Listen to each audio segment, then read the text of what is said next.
ഇവിടെ LPSTക്കാർ തുടങ്ങി വെച്ച നിരാഹാര സത്യാഗ്രഹം 11 ദിവസം പൂർത്തിയാവുകയാണ്. ഏതാണ്ട് അതേ മുദ്രാവാക്യം തന്നെ മുന്നോട്ട് വെച്ചുകൊണ്ട് UPSTക്കാരും സമരം ആരംഭിച്ചിട്ടുണ്ട്.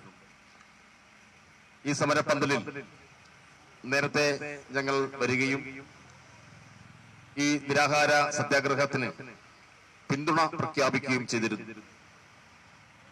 വളർമത ടീച്ചറുടെ ആരോഗ്യനില വഷളാവുന്നു എന്ന് രേഖാമൂലം തന്നെ മുഖ്യമന്ത്രിയെ അറിയിക്കുകയും മുഖ്യമന്ത്രിയുടെ ഓഫീസിൽ DYFI സംസ്ഥാന സെക്രട്ടറി എന്ന നിലയിൽ ഞാനും ഈ തിരുവനന്തപുരം ജില്ലയിലെ ഭാരവാഹികളെല്ലാം നേരിൽ പോയി ആ കാര്യങ്ങൾ അവിടെ ബോധിപ്പിക്കുകയും ഏറ്റവും അടിയന്തരമായി ഇവരെ ചർച്ചയ്ക്ക് വിളിക്കണം എന്ന കൃത്യമായ ഒരു നിലപാട് ഞങ്ങൾ അങ്ങോട്ട് പറയുകയും ചെയ്തു. ആ നോക്കാം, വളരെ പെട്ടെന്ന് തന്നെ മറുപടി തരാം എന്നൊക്കെ പറഞ്ഞിട്ടും ദിവസം 2 കഴിയുമ്പോഴും ഉത്തരവാദിത്തപ്പെട്ട ഒരു യുവജന സംഘടനയുടെ സംസ്ഥാന നേതാവ് കൊടുത്തിട്ടുള്ള ഒരു കത്തിന് ഫോണിൽ പോലും ഒരു മറുപടി നൽകാൻ തയ്യാറാവുന്നില്ല.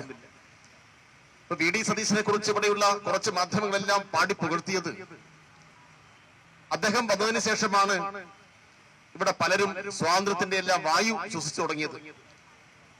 അതിന്റെ ഭാഗമായിട്ട് ഈ കാണുന്ന സമരഗേറ്റ് ഇതാ തുറന്നിരിക്കുന്നു. ചില പത്രങ്ങളെല്ലാം വലിയ വാർത്തയായിരുന്നു. ഇവിടെ സെക്രട്ടേറിയറ്റ് തൊട്ട് മുന്നിൽ 11 ദിവസമായിട്ട് നിരാഹാരം കിടക്കുന്ന ഒരു പെൺകുട്ടിയോട് കാണിക്കുന്ന സമീപനം നമ്മൾ ഇപ്പോഴും കാണുകയാണ്. എന്താ അത്തരം വാർത്തകളെല്ലാം കൊടുത്ത ആളുകൾക്ക് ഇപ്പൊ പറയാനുള്ളത്? സതീശന്റെ വാക്ക് എന്ന് പറഞ്ഞാൽ വാക്കാണല്ലോ പ്രധാനം എന്നാണ് അല്ലേ? സതീശൻ മുഖ്യമന്ത്രിയായ ഘട്ടത്തിൽ വാക്ക് പാലിക്കുന്നുണ്ടോ? മുഖ്യമന്ത്രിയുടെ വാക്കും പഴയ ചാക്കും എന്ന ഒരു പ്രയോഗം പുതുതായി കടന്നു വരുന്നു അല്ലേ? അതല്ലേ ഇപ്പൊ നമ്മൾ കണ്ടുകൊണ്ടിരിക്കുന്നത്. നേരത്തെ ഇവിടെ സംസാരിച്ച ബഹുമാനപ്പെട്ട റഹീം സഖാവ് പറഞ്ഞു, മുഖ്യമന്ത്രിക്ക് അജ്ഞാതനായ ഇൻവെസ്റ്ററെ കാണാൻ പോകാൻ സമയമുണ്ട്, മുഖ്യമന്ത്രിക്ക് ജ്വല്ലറി ഉദ്ഘാടനത്തിന് പോകാൻ സമയമുണ്ട്, മുഖ്യമന്ത്രിക്ക് ബിരുദ സൽക്കാരത്തിന് പോകാൻ സമയമുണ്ട്. ഈ പാവപ്പെട്ട ഉദ്യോഗാർത്ഥികൾക്ക് കൊടുത്ത വാക്ക് പാലിക്കാൻ, അവരെ ചർച്ചക്കൊന്ന് വിളിക്കാൻ, ഒരു 5 മിനിറ്റ് സമയം നീക്കി വെക്കാൻ അദ്ദേഹത്തിന് മനസ്സില്ല എന്നുള്ളതാണ് ഇപ്പൊ കണ്ടുകൊണ്ടിരിക്കുന്നത്.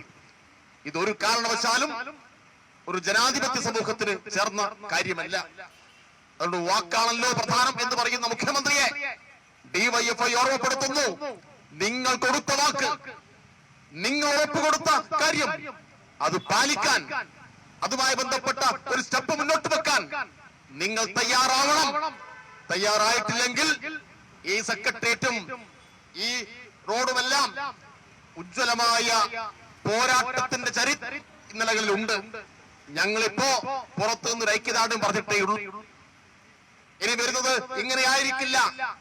അതുകൊണ്ട് ഇവരുടെ സമരം മര്യാദക്ക് തീർക്കാൻ, ജനാധിപത്യപരമായ നിലയിൽ കൈകാര്യം ചെയ്യാൻ ഈ ഗവൺമെന്റ് തയ്യാറായിട്ടില്ലെങ്കിൽ കേരളത്തിന്റെ സമര യൗവനം ഈ തെരുവുകളിൽ ഇറങ്ങും എന്ന് മാത്രമാണ് ഈ സന്ദർഭത്തിൽ ഇവിടെ സൂചിപ്പിക്കാനുള്ളത്. ആ ഉത്തരവാദിത്തം DYFI ഏറ്റെടുക്കേണ്ടി വരും.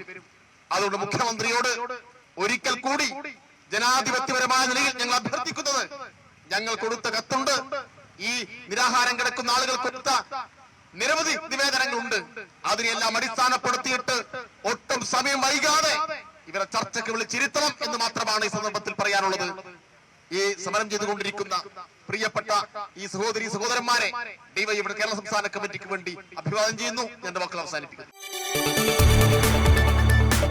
കൂടുതൽ വാർത്തകൾക്ക് News 18 Keralam YouTube channel subscribe ചെയ്യുക.